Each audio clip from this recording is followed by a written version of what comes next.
बाप का एंट्री हो रहा है, जगह खाली करो। जी नमस्कार, कैसा मानी रहुआ सब। पावर स्टार पवन सिंह एगो पोस्ट कैले बड़े आ पोस्ट के जरिए साबित कर दिले बड़े कि पवन सिंह शांत नहीं है। सबसे पहले हाई पोस्ट देखा लो, पावर स्टार पवन सिंह में लिखले बड़े, आज आप सबके आशीर्वाद से मेरा और पायल जी का हिंदी रोमांटिक सॉन्ग कंप्लीट।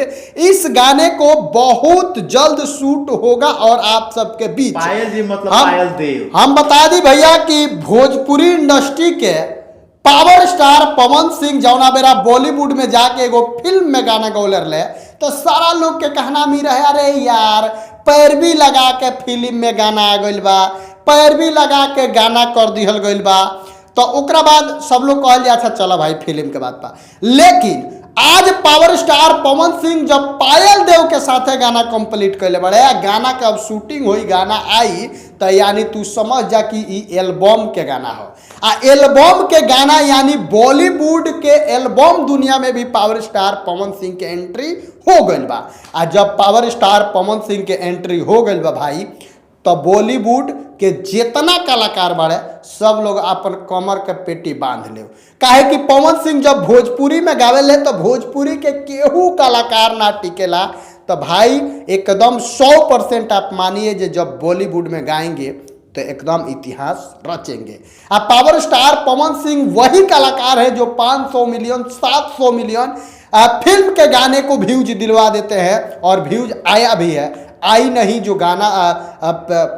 गाना था जो कि स्त्री 2 मूवी में, उस गाने पे 700-750 मिलियन से प्लस व्यूज है। तो कहीं नहीं तो कहीं पावर स्टार पवन सिंह का पवन सिंह का बहुत अच्छा ई रहा है। उहे रिस्पांस देख के हमरा लागत था कि मेरे पावर स्टार पवन सिंह के पायल देव के साथ जुड़ जा। पावल ऐसे भी पायल देव के साथ कई गो गाना पावर स्टार पवन सिंह के भोजपुरी में आयल बा, जैसे कि भक्ति आयल बा, कई गो गाना। लेकिन अभी जौन गाना के कल जाता है रोमांटिक गाना बा, हिंदी गाना बा, तो भाई पावर स्टार पवन सिंह बहुत बड़ा काम कैले बड़े। आ यही काम के वजह से ऐसे 4 दिन पहले पावर स्टार पवन सिंह के यहाँ उनका भाई के तिलक रहा, ओकरा बाद तिलक में भी ना अले, तो पावर स्टार पवन सिंह शादी में आवे रहे।